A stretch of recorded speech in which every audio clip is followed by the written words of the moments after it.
വായോ രാവിലെ പൊതിച്ചോറും കണ്ടേക്കാം. അപ്പം വാഴയിലയൊക്കെ വെട്ടിക്കൊണ്ട് വന്ന് സെറ്റപ്പ് ചെയ്ത് അങ്ങോട്ട് വാട്ടി വെച്ച് രാവിലെ ഒരു തകൃതിയിലൊരു ജോലിയെ സത്യത്തിൽ എങ്ങനെ ഇത്രയും ജോലി ഇത്രയും പെട്ടെന്ന് എങ്ങനെ ചെയ്യാൻ പറ്റുന്നോ എന്ന് പിന്നെ ഓർക്കുമ്പോൾ ഒരു അതിശയമാണേ. അപ്പം ചൂട് ചോറ് വെച്ചിട്ടുണ്ട്. പിന്നെ ഈ എൻ്റെ മോൻ എപ്പോഴും ചോദിക്കും, മോനും മോളും ചോദിക്കും, അമ്മ എന്തിനാ ഇങ്ങനെ അമുക്കുന്നേന്ന്. ഇങ്ങനെ ആകുമ്പോൾ അത് നല്ല ഉണ്ടയായിട്ട് അങ്ങ് ഇരിക്കും. ഇല്ലേ പരന്നൊക്കെ അങ്ങോട്ടും ഇങ്ങോട്ടും ഒക്കെ കിടക്കത്തില്ലയോ എന്ന് ഞാൻ പറഞ്ഞു കൊടുക്കും.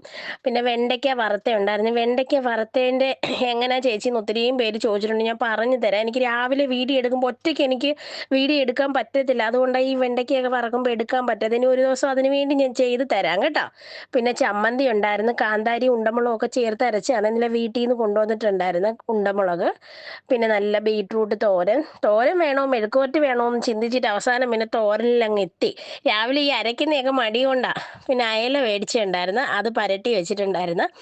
അതും വെച്ച് നെല്ലിക്ക വെക്കണമെന്ന് ഞാൻ മനസ്സിലോർത്തു. പക്ഷെ പൊതി കെട്ടി കെട്ടി വന്നപ്പോഴത്തേനും ഞാൻ അങ്ങ് മറന്നുപോയി കേട്ടോ. ഈ കണ്ടുകൊണ്ടിരിക്കുന്ന കൂട്ടത്തിൽ ഒന്ന് ലൈക്ക് ചെയ്ത് ഷെയർ ചെയ്ത് സബ്സ്ക്രൈബും കൂടെ ചെയ്തേക്കണേ. എൻ്റെ ബാക്കിയുള്ള വീഡിയോസും കൂടെ ഒന്ന് കണ്ടേക്കണേ. പൊതിച്ചോറ് മാത്രം അല്ല, അതും കൂടെ ഒന്ന് കണ്ടേക്കണേ. അപ്പോൾ അടുത്ത വീഡിയോ ആയിട്ട് നാളെ വരാം.